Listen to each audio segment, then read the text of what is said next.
What is up, everybody? Welcome to the Afterburner. I'm Danny Austin. You're Ryan Pike. Buddy, 24 hours ago, the Flames just lost in a shootout to the Toronto Maple Leafs. And you and I, we were just two jolly old fellas. We couldn't have been happier to be sitting here talking Flames. We're excited about the performance. We love the game. I'm not feeling that way right now, man. How you feeling? I mean, 24 hours ago, we sat here and I think the consensus was, was it a defensive masterpiece by either team? No, but it was two teams that seemed to have fun scoring goals. And if you squinted, you could think to yourself, okay, as the Flames can tidy it up a little bit. I think post game yesterday, Ryan Huska, I think his phrasing was he thought they gave Toronto their first three goals. You couldn't disagree. And there was a lot of that against Ottawa, and they didn't get nearly as much pop offensively from anybody. And 4-1 loss. Yeah, last night was it was backyard hockey. It was end to end. It was fun. This was if this hockey's happening in your backyard, you sell your house. 4-1 loss to the Sens. I honestly, look, if the Flames were in a different spot in the standings right now, if they hadn't had a 6-game losing streak, I think we would be sitting here and saying, all right, whatever. It's the second night of a back-to-back. They flew across the country. You can come up with a bunch of excuses, but they're not in a better spot in the standings. They are where they are. They've lost 6 games. They need to, against a pretty beatable Ottawa team, do better than this. They had 2 shots in the third period when they were down. Where was the push? Where was that little bit of where was that spark? Two shots in the third period that included a power play. They started the period with a minute and a half on the power play, and they got nothing out of the power play, and that was the game right there. So where do we start? Because there's 2 sides to this. There's the side that's all right, well, they just didn't generate much offense. I thought the first period was good. I liked the way they played. I thought they really slowed down in the second, and then the third was pretty bad. But there's the other side of it, and I tweeted this earlier. This team's played 14 games, and they've allowed less than 3 goals twice. And one of those technically it was a 3-2 loss to the Washington Capitals, but it was a shootout loss, so there wasn't a third goal. This team defensively can't stop anybody. And you're not going to win games when you're allowing 4 or 5 goals. And here we are, and we're sitting here, and I think about Elliot Friedman at second intermission talking about the teams that are interested in Tanev and Zadorov and all of that. And it's well, this team's not why? This team's defense isn't very good right now. And if you're thinking about it, you think to yourself, okay, if this is what the Flames look like in their own zone with those 3 unrestricted free agents currently on the team, what will it turn into when one or more of them are playing elsewhere? Yeah. We're gonna, as we said yesterday, we have segments, so we're gonna talk about Zadorov a fair bit later, but what he was doing on that third goal, he basically skated behind the net and just stopped and let Ottawa have the puck back, and it led directly to a goal. The guy I feel bad for in all of this is Dustin Wolf. He had 4 goals against, but those were not on him. And it's just, I recognize that the Flames are playing this sort of zone defense and that it's a new system, but early returns are that it's not working. Maybe they're going to get better at it as they go, but tonight's game, this Ottawa team is not good. This Ottawa team's had boos. There's been the same questions that they're asking about the Flames here in Calgary. They're asking about the Senators. This has not been an encouraging start, and they played the Flames off the ice. Yes, they ran Calgary show in the third period.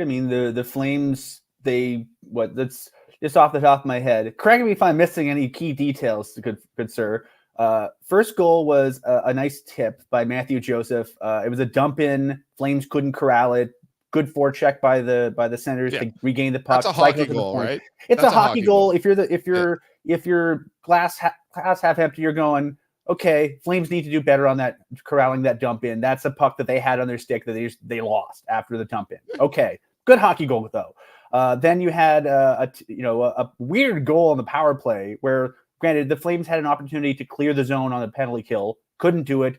Point shot gets sort of bonked off of Brady Tkachuk, goes in the air, and then Drake Batherson with a nice bunt out of midair. I mean, Yeah, it was kind of sick the way it's a weird goal, but it's a skill goal. You got to appreciate the goodness of it. I'm not gonna play the highlight. It wasn't that sick, but it was like it was cool. It's one of those ones that you look at and go, not much the goalie could do in that one. I mean, guy completely uncontested in the side. Yeah. Then you had the third goal where Zadorov basically cost the Flames assets in the trade that he's requested. And again, nice forecheck by again, the Flames tend to have trouble if they're being a bit slow, making decisions in their zone. And I'd say Ottawa did a nice job recognizing that with the speed of their forecheck. Batherson creates a turnover, a couple quick passes, and Rourke Chartier just bonks it in. Poor Dustin Wolf again was basically at the far post when the guy at the other post was just putting it behind him. Not much you can do there. I was watching it with our producer Jack, and he was just like, "Oh, that was dirty."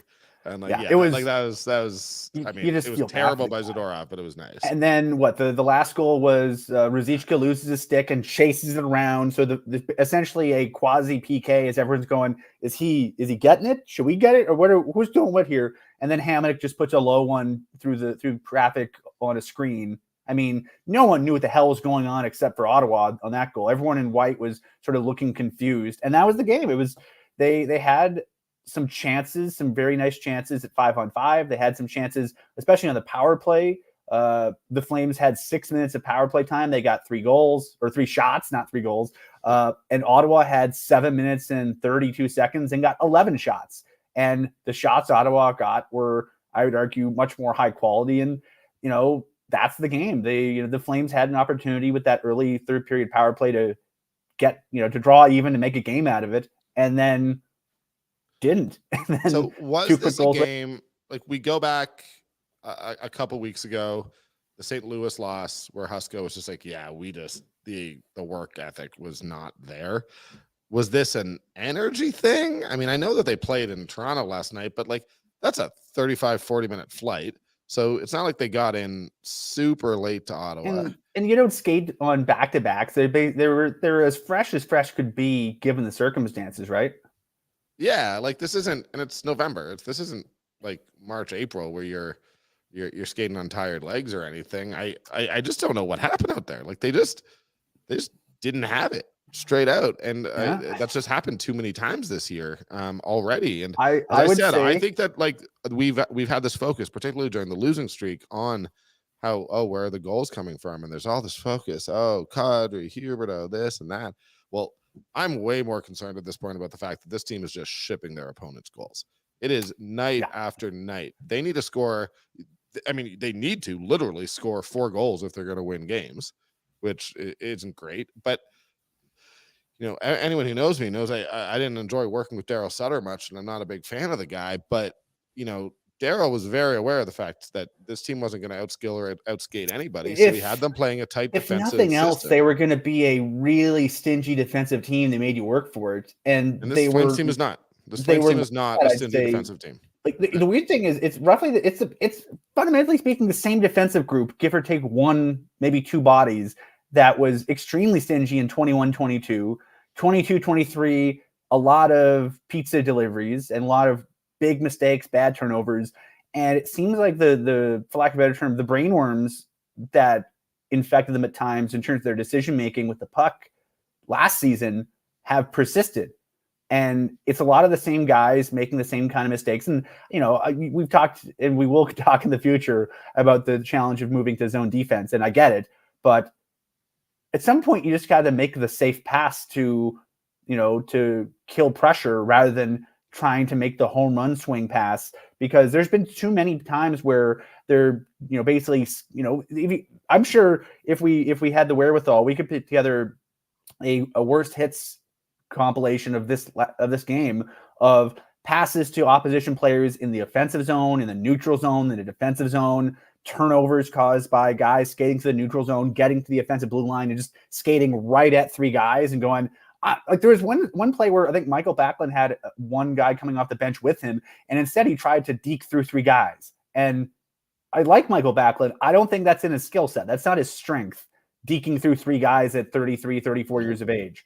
So suffice it to say, mistakes were made this evening, and I think they were ultimately very deserving of the score on the. It could have been worse, to be honest with you. I thought the score at times may have flattered the Flames given how iffy their defensive play was. And for the sake of just being, again, I feel like sometimes I'm too open about the structure of the show, but like we are going to talk about Dustin Wolf later, so I'm trying not to get into it. But again, like it's the weirdest thing about the defensive issues that I'm talking about is I actually think they've gotten good goaltending.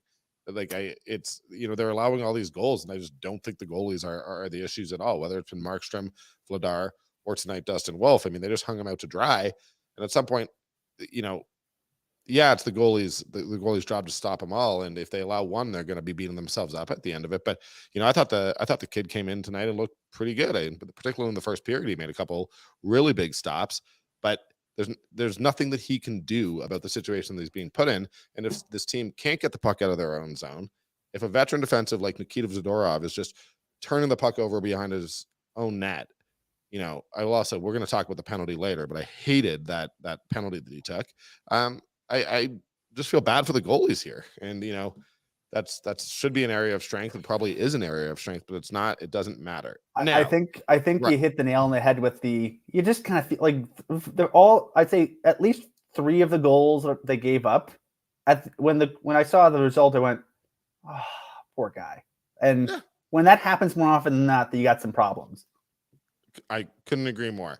So that we don't just bum everyone out on a Saturday night, I'm going to just get into the segment. And, our segments start with the Betway highlight of the night.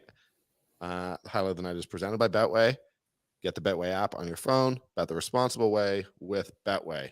You know what? There's only really one highlight that we can show. So let's talk about Pospisil's goal. I love this. In the middle of this sort of desert, this little oasis of a goal. I don't know if that makes any sense, but really like the work that he did here. Again, we're seeing, I think the benefit of having some of these young guys is, they can go against the grain. They can change the momentum of a game. But yeah, I love the way he skated. That little saucer pass was perfect. We have nothing else to talk about in terms of highlights because this was not a game that was filled with them. But I really did think credit to Pospisil there. Another game, another point. He was consistently noticeable. I think your post-media colleague, Wes Gilbertson, a shout out to Wes. He did a really nice feature on Pospisil's injury issues and how he's overcome them the last few years. So if you haven't read it already, go out of your way to it. It's worth your time. But Wes tweeted in the first period, basically, anytime there was a whistle, he noticed that there was 76 sort of hanging around the blue paint. And, it's like there was a magnet drawing him to the crease area. And he's a guy that knows what he needs to do to be effective. And I don't think his game is especially fancy, but I don't think it needs to be. He's, in the games he's played, he's been very noticeable by just doing simple things well. Like if you just look at the goal, like, if you lose a faceoff, you're supposed to be pressuring the puck carrier. He did it, got a turnover, and they got a goal out of it because he made a nice skill play. And, it was the kind of night where on a night where the guys in red and white weren't making a lot of plays and executing the way they probably wanted to. The rookie was, and it led to a goal that gave them a glimmer of hope. They briefly cut the lead to 1 goal, and it gave them the proverbial puncher's chance of tying the game. So it was a good effort. And not to transition out of the highlight, because I do want to talk about a little bit more about Pospisil, but that's part of why I think that we are feeling a little bit of frustration with this game. Is I said to Jack, I was like, all right, if you get one back before the end of the second period, you're down 2-1, you feel pretty good about yourself. And I think that they should have been after that goal. That was a legitimate glimmer of hope. That wasn't, you're down. Cool. 2-1 on the road. Try to get one in. Maybe it goes to overtime. This is again a young, by and large, Ottawa team that, has lost a lot of games already this season. They're struggling just like you. Cool. You're down 1 goal going into the third period. You just came back from 4-1 against the Leafs a night earlier. I think you like that situation. And then they get 2 shots in the third period. That's what's frustrating about this is the game was there. Maybe not for the taking, but it was there to steal something from it. It was there to get something from it. And that third period effort was just not there. Yeah, like you said, the kid gave him some hope, and they had a power play to end the second period and begin the third period. I think it was something like a $1:20 something or close to a minute and a half of power play time to start off the third period with fresh ice, rested guys. You had the entire intermission to go, okay, power play hasn't been very good the first 2 periods. Who cares? Fresh sheet of everything. Win the third period, get a point, and if we were talking about the Flames losing 2 consecutive games in overtime or shootout, you'd look at it glass half full and go, well, points in 4, something to show for it. You go into Montreal thinking, okay, you win in Montreal, you come home with 4 of 6. That's a pretty good road trip. It's essentially 2 out of 3, but they it was there for the taking. Ryan, my guy, I will still say whatever we're saying that's negative right now, I'm still a believer in the idea that if you come home with as many points as games played on a road trip, you're in good shape. So go out there and beat Montreal, and you come back with 3 points, and this isn't the end of this. This one game is not the end of the world. I agree, except for the notion that they've left so many points on the table to this point where that I think if until the math isn't there, they're gonna be thinking maybe we can do the playoffs this year. I don't think the math is working for them, and it will definitely be working less for them in about a month or so. I'd say management for this team right now still thinking about the playoffs. Are we sure about that? I don't think. I think they're probably thinking, okay, analytics department, how screwed are we? What points percentage do we need to rock at to get to 95 points? And the answer is probably too many already. But if you're a glass half full fan, you're clutching your playoff tickets, going maybe they could do it. You had the start they need. You need to rock 600 hockey and hope for some help. And a 500 road trip probably ain't enough. Look, I'm on the record. Like I can't sit here and pretend. I've said this on multiple Nation Network podcasts that I genuinely believe that there's an opportunity to get younger here, and that doesn't necessarily mean you're going to get all that worse for all that long. Probably means you're missing the playoffs this year and next, but I think you could deal some of these guys and just get younger without this idea of a 5 or 6 year rebuild. I don't think that needs to happen. I think that there's already young talent that's ready to be promoted, but we're going to talk about this later, but the Zadorov trade pretty much forces their hand. You're not getting a useful 5th defenseman back in that trade that's equal salary. You obviously are trying to dump salary and get younger. There's no choice. At which point, if you're doing that, we know that there aren't a ton of defensive prospects in this team. So you are basically forced to get younger with the Tanevs, Hannafins, Lindholms, if you can deal them. I genuinely believe that Zadorov has forced their hand a little bit here. And I unfortunately don't think that's all that bad a thing. Either way, Martin Pospisil, it's the one good thing that happened to this game. I mean, Huberdeau had a breakaway. He didn't score, but it was nice to see him get open. I mean, skating directly at the goalie and putting it in the pillows. I mean, yeah. I didn't see what he saw. I think on the broadcast, Gary Galley was like, maybe he showed him 5-hole and took it away. I don't know. But yeah, I mean, it wasn't inspiring. My notes here say that Wolf had a nice moment at 11:15 of the first period, a nice stop on Giroux, but honestly, I never revisited that. So I think that was the redirect out front where he was sort of moving in the wrong direction, but still stuck his leg out. But that's Dustin Wolf. I mean, either way, all I'm saying is good on Martin Pospisil. You earned our highlight of the night presented by Betway. But looking forward, I mean, we got to get to Hungry for More, which means that we have to talk about DoorDash. So, DoorDash Hungry for More with restaurants, grocery, pharmacies, bakeries, flower shops, and more. DoorDash really does have everything you need.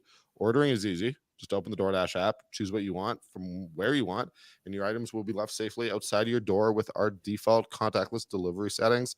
With Double Dash on DoorDash, you can order from multiple restaurants or stores in the same delivery without any additional delivery fees, so everyone can get what they need. Don't worry about cooking dinner or running to the store. Let it all come to you with DoorDash.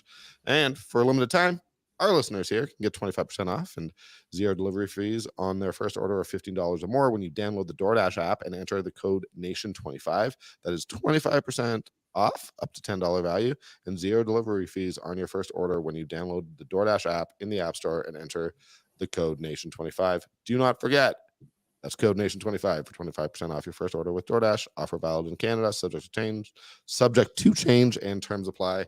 Dash that for the win. Hungry for more. Player who's good, bad, we want to see more of. Honestly, I want to see more of Dustin Wolf, man. Like I don't know that we got any firm answers in terms of his readiness, but I thought the pucks that he could stop, he largely did tonight. He gave him a Encouraging chance. second. Pardon me?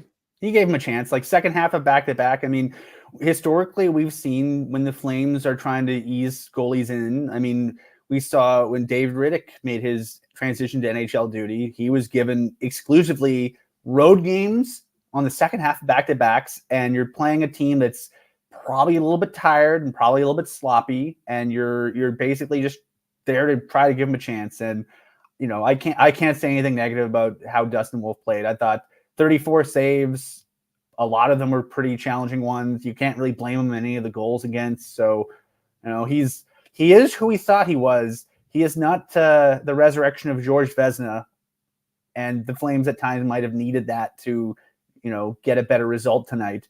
But I mean, we've seen, dude, I don't care if you're Dumbledore, you're not stopping that third goal. Like, sorry, there was nothing that he could do on those goals. I Harry Potter himself couldn't have pulled out his magic wand and made the stop. By the time you get your wand out, the puck's in the net. Yeah, like Dustin Wolf did everything that you could ask of him tonight. I don't think I asked you yesterday. I said, well, what happens if he goes in, he stops 35 pucks, you know, gets a shutout, and suddenly you're looking at him being like, oh, man, how do we send this guy back down? I don't think that happened.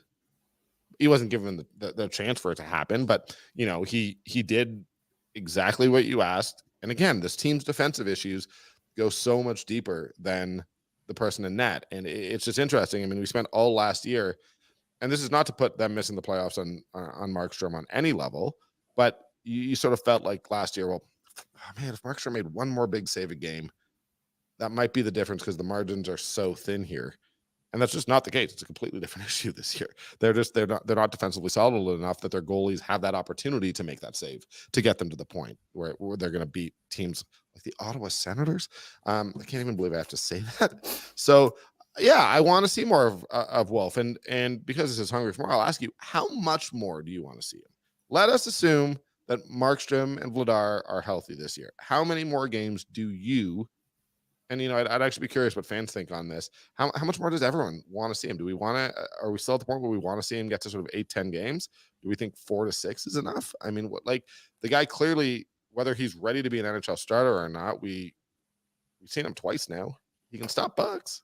Yeah. And I think as long as they're an LTI, they have a bit of roster flexibility. Historically, we've seen them they like to carry one extra defenseman and one extra forward in case somebody gets a hangnail or blocks a shot or something or gets the flu or something weird happens in warm up. So they like to carry a couple extra guys, but that gives you that 23rd roster spot to, if you're on a back-to-back, if you're on a quick road trip, if you're in a situation where you're thinking, need to change the mojo a bit.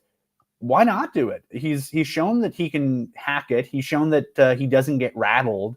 And a lot of times, you know, the energy, the vibe from the goaltender can permeate out and calm things down. And I thought, you know, he gave them everything, you know, that they needed from him tonight. It wasn't enough, but it wasn't on him. And I think giving him a situation maybe at home and against a different opponent, like I think he's done well enough in two very different situations in his 2 NHL starts.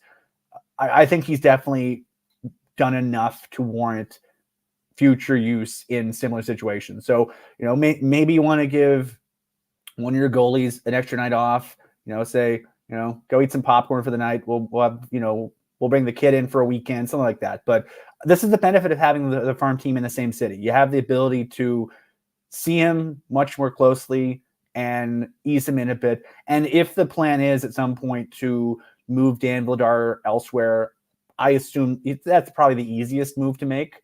But who the hell knows? I mean, who has cap space for Markstrom who needs a starting goalie like Markstrom that's going to, you know, there's no one else who needs it. Yeah. So, I mean, if you're the only reason you deal for Markstrom is because you're a contender and you want that goaltending to get you over the hump. And at that point, any good team already has a starting goalie and they don't have the cap space. So, no, of course, it's got to be Vladar. And I love Dan Vladar.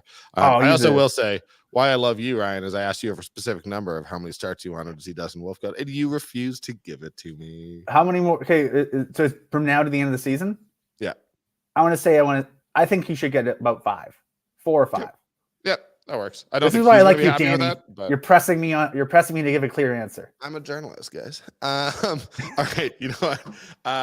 Let's go to break. We'll be back here in 2 minutes. Just a quick word from our sponsors. I want to say a big thank you to one of our proud sponsors of Afterburner. In fact, our first sponsor of Afterburner, the original OG. It's Mandeep and our pals at BK Beaufort Liquor. They're located, you know where they are, right across from the Winsport facility on the Trans-Canada Highway. Get on that off-ramp, head up there, stock up if you're heading out of the city. Maybe it's a vacation on the weekend. Maybe you're looking for a six-pack, a special bottle of wine, or it's a special occasion. Whatever it is, stop by BK Beaufort Liquor, say hello, stop in, stock up on your way out of town, or maybe if you're just flying by in the Northwest, you can find them on Twitter at BK Liquor and on Instagram at BK Beaufort Liquor. Thanks, Mandeep. Wendy's is back, and this time they have got the Daily Face-Off Survivor Pool, and we're proud to hook up with Wendy's on this one. What do? You go to dailyfaceoff.com, and in the top right corner, you're going to see the link for the Daily Face-Off Survivor Pool, and they'll give you a bank of selections.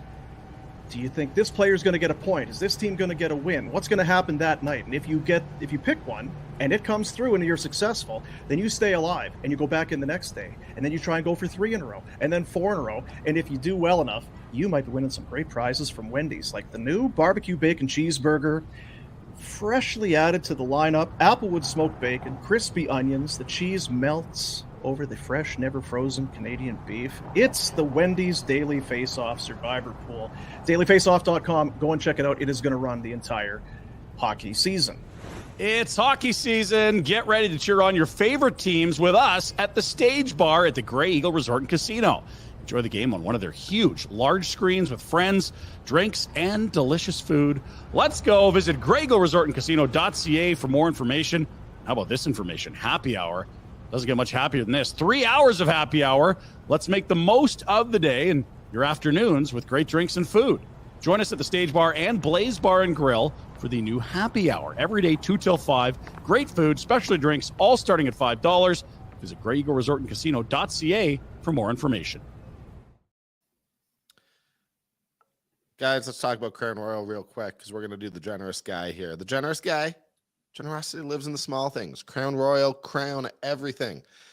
There's no one way to be generous. There's endless ways and a crown for everyone. Crown Royal, crown everything. Generosity lives in the small things. It doesn't need money or an audience or even acknowledgement. It just needs a few good people. Crown Royal, crown everything. I'm going to lead right off and just say that we're giving the generosity, the generous guy award for tonight's game to Nikita Zadorov because I think he, that brutal giveaway that we've already referenced. I just can't believe this. What's he doing here? He basically just stands still, gives the puck away, leads directly to a goal. I also thought that his penalty when his stick was broken was just obscene. I had one commenter say to me, because we had a clip about me talking about Zadorov and how I think that he should be ultimately Conroy should play it tough here. Don't make a move until you need to. And I had this one commentator be like, "Oh, imagine being mad at a player for not committing to a team when management refuses to commit to any of these guys." And it's like, I'm not mad at all. Honestly, like Zadorov's got every right to make a trade request. He's got every right to look after his career. There's no issue. But if you're going to do that and you put in the lineup and you're going to make stupid mistakes the way you did tonight, I certainly think that you put a target on your back and you deserve criticism. I know Jack, is going to toss up real quick here. And I haven't seen this quote from Zadorov post game. Nikita Zadorov from Ottawa following a 4-1 loss on his trade request that became public on Friday night. That was my agent's decision to make that tweet. He wants the best opportunity for me, says he supports the decision and hopes his teammates can understand. That is from Pat Steinberg, from Fan 960. Yeah, I mean, fair enough. Like, good on him. I mean, he's not backtracking. He's not leaving any room for misinterpretation here. He wants out. He does not like the situation in Calgary. Decided to wait 14 games into the season to push that. Yeah. Didn't figure it out this summer. Can't quite figure that one out. But again, this guy under contract. This is the way the sports business works. He can't be too mad at him for it, or I can't be because I'm in the media. But I did just think it was pretty disappointing to see him come out, make himself the center of attention here, bring a lot of attention that the Flames did not want. The Flames sort of Elliot Friedman said in his second intermission segment that, it's been radio silence out of the Saddledome today, and that doesn't surprise me. By all accounts, they're going to sort of take their time, as you and I both said that they should. But, I will say, if you're going to go and make a trade request and go public with it and make sure the whole world knows that you want out and that you think there's a better situation, the grass is greener somewhere else, you sure as heck got to play a whole lot better than he did tonight. I thought that Zadorov was not good. This was a hugely disappointing performance. Again, I thought when the game was 2-1 and they needed him to, that was the third goal, right? I'm not crazy about that. The pocket pick behind the net was the third. You're a veteran defenseman. You're trying to get contending teams to come look after you and give you a big role. You want more playing time, all that. You shouldn't be making mistakes like that. So I've been talking for like 8 minutes here. So Ryan, you take over. No, I mean, it's he's well within his rights to advocate for himself, and I think we're pro players' rights as an organization, and you can't really rag on him too much for speaking his mind. But he's also a player contracted with the Calgary Flames, and the Calgary Flames are under no obligation to move him. They can sit on him and wait till his contract expires. That would be poor asset management, but they'd be well within the rights to do that. More likely than not, what we always see, and I'm not going to bore everyone with the math because it's late and I don't want to do extra math freehand, but typically the later you wait in the season to make a move, the larger the cap hits that teams could acquire. That's why you see so many rental players traded at the deadline and often, retained salary ones. So are there a lot of teams that are in the market for a $3.75 million defenseman with his qualities? Yes. Are there a lot of teams that can accommodate his cap hit right now without taking a chunk out of their current lineup? Probably not. Not if you go to cap friendly, something like a half to 2/3 of the league is an LTIR at any given point. So no one's got cap space, but if you wait and if you're patient, everyone can probably squeeze in at some point. And again, like Danny mentioned, Elliot Friedman, both on the pregame show and on the second intermission headline segment, just mentioned Flames are saying they're going to run on their own timetable. This is my understanding is this wasn't news to them. They were aware of the trade request. I don't think they wanted to become public for the obvious reasons. It sort of, puts a little bit of a spotlight and pressure on them that they probably would prefer not to have. But they're so far, I think I forget who it was. I'm going to attribute the comment to the Athletics' Pierre LeBrun, and if I'm wrong, I apologize, Pierre. I think the phrasing was Zadorov's camp was hoping to have a quick resolution. I don't think a quick resolution is in the cards for the obvious math reasons alone, and so this is probably going to be something that lingers for a while, and we'll see how it plays out. But for day one of the Nikita Zadorov wants out era, it wasn't a great start for player. Yeah, and again, zero issue, man. Put in a trade request. I think that post-game, first game of a 3-game road trip in Eastern Canada, in the biggest media market in this country, in the biggest media market in all of hockey, it was a pretty calculated decision to go public with it. And that's where, if I have any issue, that's where it sort of comes in. Because, you can put in, lots of players put in trade requests. This stuff happens all the time. There are players on the Flames right now who have put in trade requests in the past to get out of Calgary. It's not some of them multiple times. Yeah, it's not the end of the world. And that happens in every market. That's not a Flames thing. I want to be clear. I'm not in any way trying to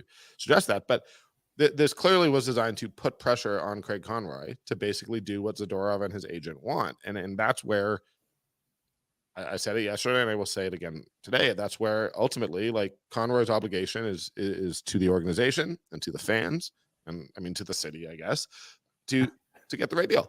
And you don't. Sorry, Nikita. You're gonna have to come back to Calgary probably. I mean, unless the right deal materializes, you're gonna have to come back to Calgary and face the questions, and you may have to face the boos from the Saddledome fans. There are going to be repercussions to going public here. There's no question about that. And so I have no issue whatsoever with a trade request. You are allowed to do that. It is part of the business of hockey. This is part of what teams deal with all the time. I have no issue with it. Going public last night, I'm leaves a bad taste in my mouth. I'll put it that way. It doesn't leave a bad taste in my mouth. Village Honda. Man, at the Northwest Auto Mall and online at villagehonda.com. We have new in stock inventory on ground. Start your automotive adventures at Village Honda, where new vehicle pricing is MSRP. Village Honda has a huge selection of used vehicles, all makes, all models, for all budgets, with over 70 units on site and access to over 400 more in their dealer group. Make Village Honda your one-stop automotive destination in Calgary. They're definitely worth the trip. Village Honda is located in the Northwest Auto Mall. Looking ahead, look, the Flames got a pretty big game coming up here against Montreal. Here I am thinking Alouettes because I was watching CFL earlier against the Montreal Canadiens. Good save. Thank you. Yeah, we just acknowledge our faults. We're all here. human here. The Exactly. blue blanc et rouge. Yes, on Tuesday. I think that this is. I mean, it's not must win in terms of their playoff chances. It's not must win in terms of their season as a whole. But it certainly feels like after we had that little 2-game winning streak, okay, the vibes are changing. I don't think you want to come back from a 3-game road trip saying you lost in a shootout to the Toronto Maple Leafs. You got bullied, basically. Not bullied. Bullied is the wrong term, but you got beat everywhere by the Ottawa Senators, and then you lost to the Montreal Canadiens. I feel like this is one that just for the psyche and the psychology of the group and the fan base, you got to win this one, right? Yeah, if you're thinking, all right, generally heading in the right direction, dating back to the aftermath of the Heritage Classic, you kind of need to come home with something from that Montreal game because again, I'll side with you on this one. Given the circumstances, 3 points in 3 games coming home, feeling okay. You think you can probably build off that heading into the games they have on the homestand. If you come home with 1, ain't feeling good very, very much at all. If you come home with 2, better than nothing. But you gotta keep adding to your stockpile in the standings. So yeah, it's I think especially if the idea is that at some point in the near future there will be moves of some kind of current roster players to elsewhere, it's in everyone's best interest that the assets that they're potentially shopping are attractive assets, good, hot commodities, if you will. And currently, all due respect to the players on expiring contracts, I don't really think that's the case in most cases. And so they gotta do something individually and as a group to make this a bit of a hotter market for those guys. So wins would be something that would help with that. Yeah, you need production. I mean, you need better than 4-1 against the Ottawa Senators. Don't know if I've brought up how disappointing I thought that performance was. Well, and then, I mean, you have the Canucks coming up afterwards, which is obviously going to be a huge game. But, I look at this Montreal team and, they're playing certainly better, I guess, than I expected. They're not currently in a playoffs, they're certainly not in one of the Atlantic's playoff spots, but that might be the toughest division in hockey. I mean, there's some real good teams in there. But you got to talk about Sean Monahan, right? Good for him. Good for him. It's sort of incredible that he's got 12 points in 13 games. Given that, when he was traded away, and this is a major important player in the last 10 years of this franchise, right? I mean, he was, if you don't get Sean Monahan at 6th overall in 2013, the build of the Treliving era probably goes a lot worse than it did. He's such a foundational piece. When you have a center or had a center like Sean Monahan, everyone slots better. Things work. And you don't have to work. Think about, Danny, I can't remember how long you've been in this market, but the narrative for 1,000 years, basically since Joe Newendike got traded in 95, and then a couple years later when Jerome McGinley came in, people were beating their heads against the wall trying to figure out, oh boy, they got to find a center. Why can't they find Jerome McGinley a center? Jesus, they need to find a center. Years and years and years, they tried different guys. Some worked well, some worked a little bit less well. One of them, Craig Conroy, is the GM now. Mark Savard briefly worked pretty well. Now he's a coach. But the guy I found, ironically, I thought would have been potentially one of the better guys for that role Sean Monahan. They got him the summer after Iginla got traded, and Monahan just worked right away, and he was consistently Sean Monahan until his body broke down. So ignore all salary cap implications. Let's just, Ryan, I'm throwing this at you again. We don't prep most of the show. Ignore all salary cap. I am just adding Sean Monahan to the Calgary Flames roster right now. Whose job is he taking? Like, is he the first line center? Is he the second line center? He's got to be top 6. Okay. I don't know what that means for the 2 guys that got there now, but I mean, But would you have him above Kadri? Would you potentially have him above Lindholm?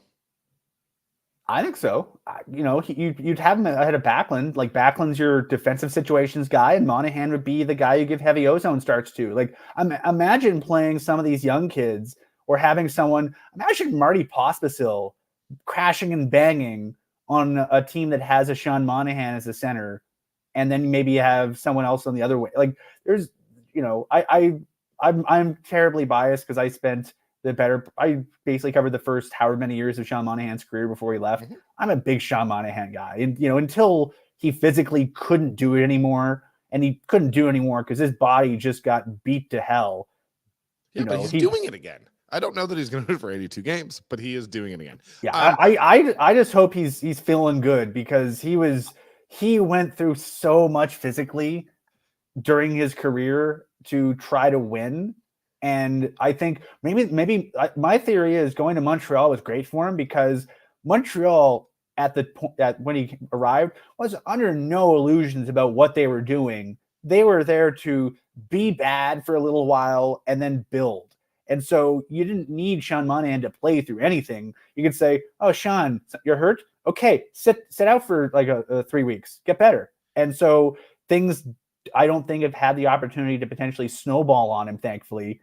And it's great to see him succeeding, and hopefully he maintains his health and his success, because I think he deserves to have both. So I'm gonna, before we move on from the road ahead, because we're gonna go to a break in about 90 seconds here. The next game that the Flames have on their schedule after Montreal on Tuesday is Thursday night against the Vancouver Canucks. It's kind of nice to have the Canucks back, and like, this game feels like it's going to mean something. And, I know we all, like everyone here in Calgary, hates the Canucks, but you want to make it worth it when you have a rival. You don't want your rival to be trash. You want your rival to be good, and you want it to feel good beating them. And it sort of feels like it's been a long time since we've had a Vancouver team that, like, it would feel really good to beat this Canucks team for these Flames, wouldn't it? Yeah, and it's we know how well Canucks fans travel, and B, how many Canucks fans live in the city of Calgary. And I think it's going to be a fairly boisterous crowd because of how well the Canucks are doing. And you love it to be, for both teams, a meaningful game. It's going to be a meaningful game for Vancouver because of how well they're doing. And after Vancouver being not very good for a few years, you got to believe they're going to be amped up to potentially come into Calgary and push the Flames around a bit. And, after the way the Flames season has started, you got to believe, especially, we've seen how many games we've seen Michael Backlund play so well against the Canucks. I think it means a lot to Michael Backlund to have success against this rivalry. And so that could be a very good game if both teams are playing the way they can play. I don't know if it's a guarantee for both sides, but I'd love to see it be a meaningful and entertaining game. I don't know what the approach out of Vancouver is. They're probably still putting away their umbrellas, but like, they're a much better team than the Flames. I'm not sure that this feels like a big rivalry game to them in Vancouver, but this is a big game for the Flames. And all I'm saying is, I'm the type who, like, I want to beat the best, and I do like that the Canucks are back. That said, let's go to break. We'll be back in just a minute. Hey, buddies, quick break. Back to the show in a moment. Want to tell you about Greta. They are our spot. It's Afterburner's home away from home, and coming up very soon, next week on the 16th, we are going to be at Greta, watching the football game, watching the hockey game, and watching Pinder eat 42 chicken nuggets. It's a long story, but it's all going to take place next Thursday, the 16th, at Greta. Check them out online, gretabar.com, 213 10th Avenue Southwest. If you've never done Greta, you got to come down. Why? No better time than on the 16th next week. We'll watch some hockey, we'll hang out, have some drinks, and watch Pinder gorge himself. But you can play some games. They've got the video games, over 50 of them, state-of-the-art, some classic. It's an awesome time that's unlike anything else you're going to do, so we do invite you to join us. Again, 213 10th Avenue Southwest. Check them out online, gretabar.com. It's a lot of nuggets, I know. Derek Newman of Newman Dean's Real Estate Group is a proud sponsor of Afterburner. He, with CIR Realty, whether you're buying or selling, they're the people you talk to. Let Derek do the work for you. Give him an email, dnewman@cirrealty.ca, or give him a call, 403-619-6661. They can do home staging. It's incredibly low pressure. You can get a quote, what you think a market assessment is for your place. Also, Derek, with his huge network of people in his world, can find homes that aren't even on the market yet. If you're looking to buy, he's going to hunt down the perfect home for you. He'll go the extra mile. It's Derek Newman of Newman Dean's Real Estate Group with CIR Realty. Whether you're interested in buying or selling in the greater Calgary area, give him a call, 403-619-6661. Make it easy for you. Let Derek put his network to work for you. Coming up in January, we'd love you to be there with us. We are going to Phoenix the 11th to 13th of January. It is the barn burner vacation to see the Flames take on the Coyotes. We got your hotels, we got your flights, we got your game tickets. Go to nationgear.ca to book yourself a spot. $14.99 based on double occupancy. You can book your spot now at nationgear.ca. That's the website. You'll find the link on the top. Avoid all the Oilers stuff. It's there, but just pretend it doesn't. nationgear.ca, and then book your spot in. They are moving. There's a limited quantity, obviously, but it's going to be a great time. Whether they're winning or losing, who cares? It's Phoenix in January. Go and watch some hockey, hang out, have a heck of a time. nationgear.ca, once again, to book yourself in for that. And it's brought to you by Alberta Blue Cross. Memorable moments with Alberta Blue Cross. It's about cherishing past moments and making new ones. Alberta Blue Cross Travel Insurance helps you protect your memories and more. Wherever travel takes you, visit ab.bluecross.ca/travel for more information. Alberta Blue Cross, celebrating life's memorable moments inspired by hockey. Let's get back to the show. All right, and we're back. I don't know if you saw Julian McKenzie's tweets. Julian is on the road in Ottawa today. Gets to go back to his hometown of Montreal, Quebec, see his family, which I'm very excited for my friend about. But basically, he did speak with Zadorov today. Zadorov said, I'm supporting, obviously. It's my agent. I have to support him. It was his decision to make that tweet, and he definitely wants to protect me. That's your job to discuss that stuff. You understand there's a lot of business stuff happening. I love my time being a Calgary Flame. I'm enjoying it every day. I love my fans. I love the city. Like I said last summer, I would love to be a Calgary Flame my whole life. Has he asked for a trade, though? We've been discussing it. I cannot really say a lot of stuff. Maybe it's going to be time and I'll be able to share it with you for sure. That's not a no.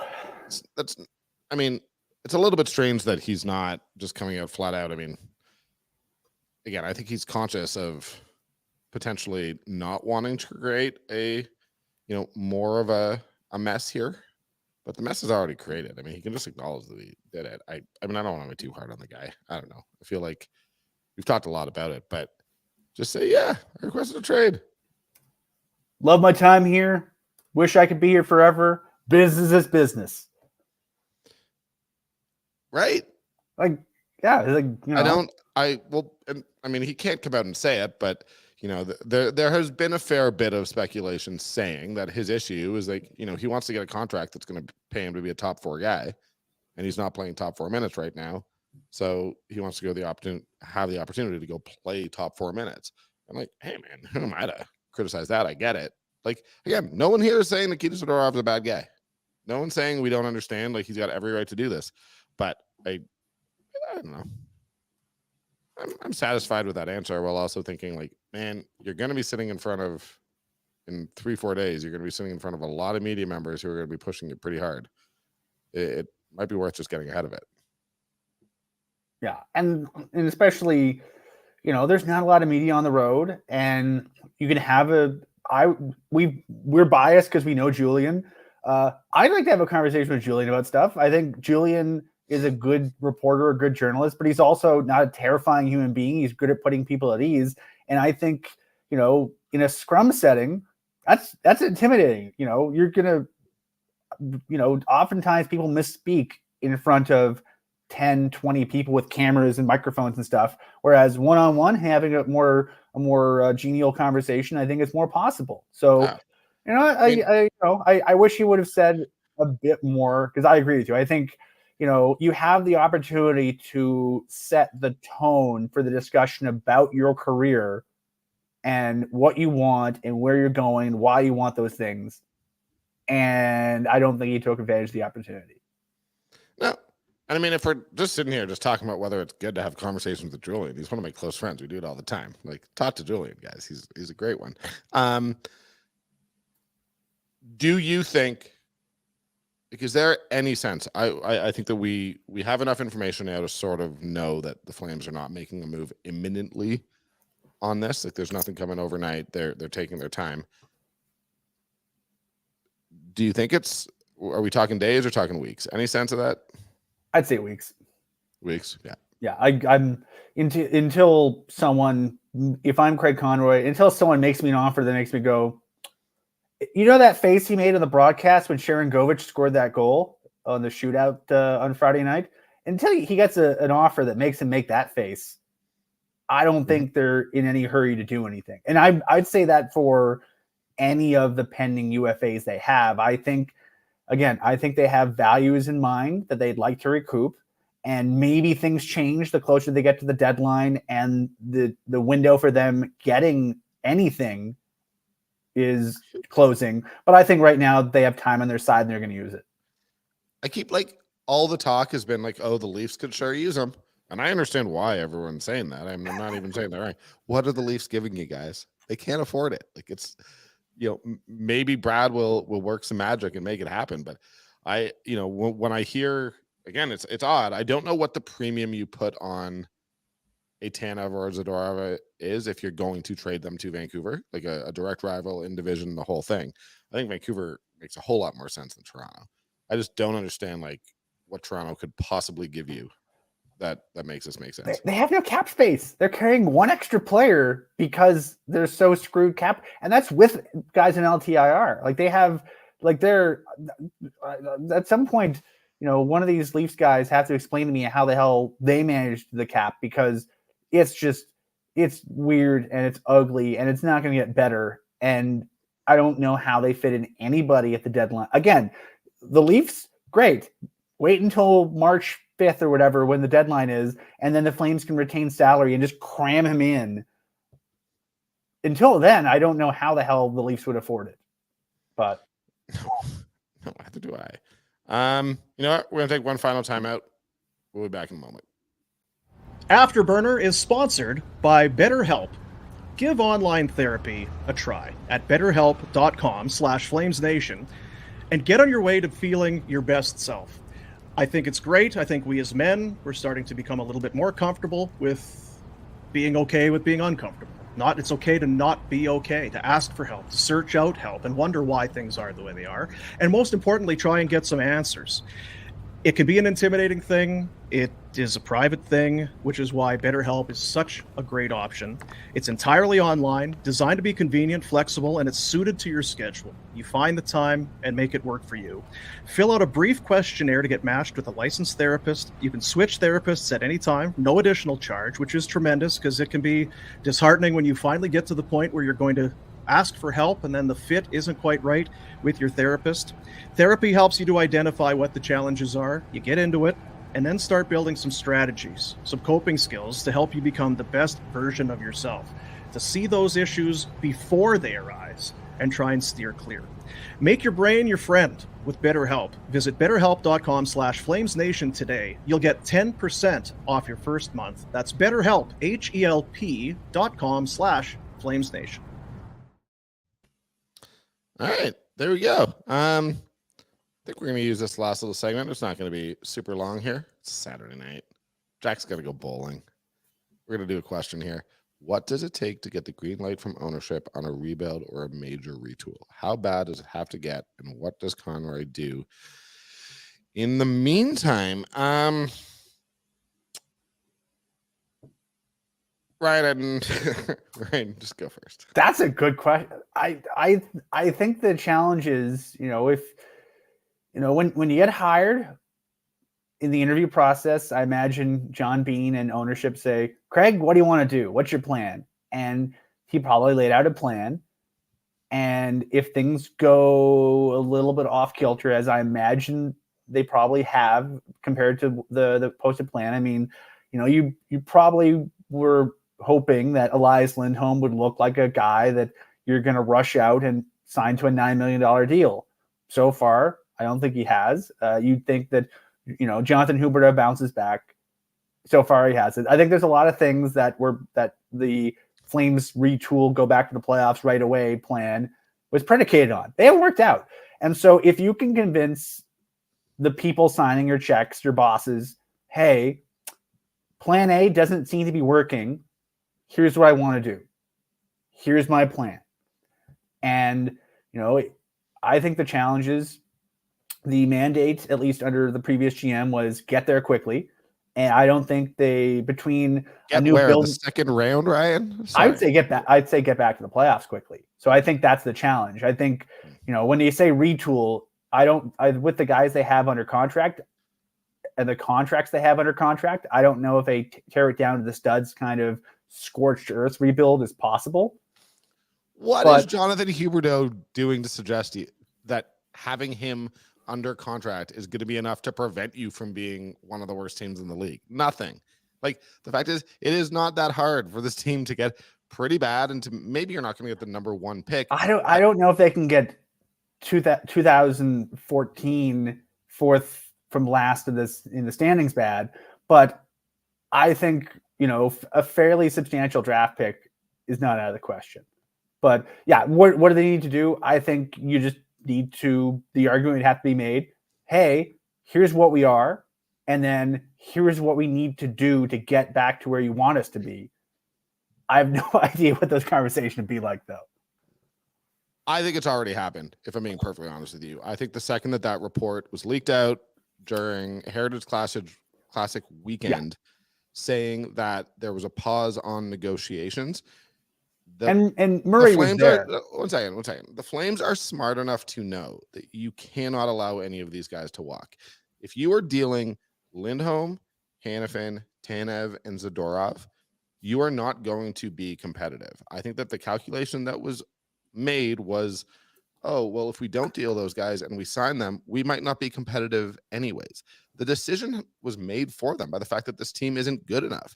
So they don't have any choice. Either they're going to be uncompetitive in 5 or 6 years with a bunch of guys in their late 30s, or they're going to, suffer for a couple of years, be uncompetitive, but potentially be building towards something. It's not necessarily about a rebuild. It's about the fact that the foundations of what currently exists isn't working.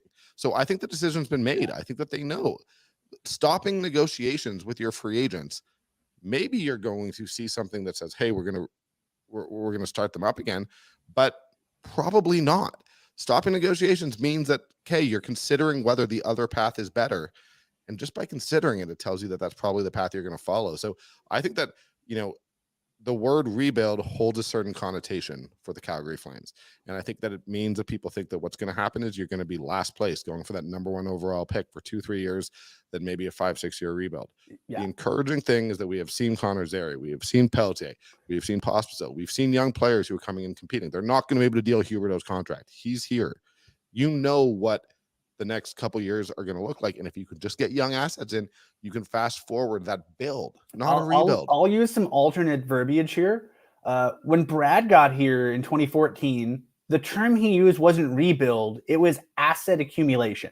The idea being, instead of, there was, I don't really care about the connotation of specific words, but if you're being completely honest about what you're doing, you're like, okay, like, the group that the Flames had when Brad Trilling arrived wasn't quite what they needed to get to where they wanted to go. So they were in asset accumulation mode. So they traded guys in a year where they made the playoffs to gain draft picks gain assets so that they could do something more. And, you know, if you're convinced that the current mix, the current group of guys they have aren't the skills, the people, the players, the whatever, the mix of people and players that you need to get where you want to go, then say, okay, instead of retaining these assets long term, you're going to accumulate different ones and then turn those into something else. So I think, honestly, I think you faced less than I did. I think that's probably the conversation that I agree with you. I think it's already happened. Eric Francis has reported stuff along those lines. So it was Elliot Friedman. Murray Edwards was at the Heritage Classic. He was seen by a lot of different folks. So, I mean, I imagine those conversations have happened. What makes the conversation easy is the fact that they see what we see, and they see a team that you're not giving up the potential of being a Stanley Cup contender right now. You're giving up the potential of fighting for the 8th seed at best. And probably the fans aren't engaged. There's less people. Like it's a very easy calculation right now, because for the next 2-3 years, you don't look like you're going to be all that competitive anyways. So why not get young and be competitive, but have hope? It's a really, really easy calculation, I think. And I believe that they've made it. We've seen Francis report it. Yeah, Jack, I don't think we're doing another question. I mean, you gotta go bowl some strikes, pal. He's gonna bowl some turkeys. Yeah. Okay, he's in the stream with audio only. You got something to say? No, I got nothing, boys. Okay, perfect. Well, handle it all. The idea of Jack bowling, I love it. So look, man, I don't know when we're back, but we'll be back at some point. Yeah, we'll be back at some point. I don't know. I know you got a book coming. We got lots. Yeah, we've been through these shows and we didn't mention the book. Yeah, do you want to very quickly throw to that, and then we will say goodnight and goodbye? I mean, we'll talk about it more before it comes out. I mean, but I wrote a book for Triumph Books, On the Clock, behind the scenes with the Calgary Flames, the NHL draft. It's basically the history of the Calgary Flames in the NHL draft. I got stories. I talked to, I think, every general manager the team's ever had. I got some stories dating back to the WHA, to the 1972 Atlanta expansion. So, yeah, it was really fun. I hope people enjoyed it. It's out March 19th, so just, I think, the week after the trade deadline. So we'll be busy with that, Daniel, and then I'll be busy with other stuff. So, and you know, right when the Flames get into asset accumulation mode, a draft book comes out. It's almost kismet, right? I love that. As for me, I'm just hanging out, guys. We don't need to throw out anything more. It has been an absolute blast, Ryan. Thank you. Shout out to Jack. He killed the production today. What a beauty. Thanks for watching, guys. We'll be talking. Peace.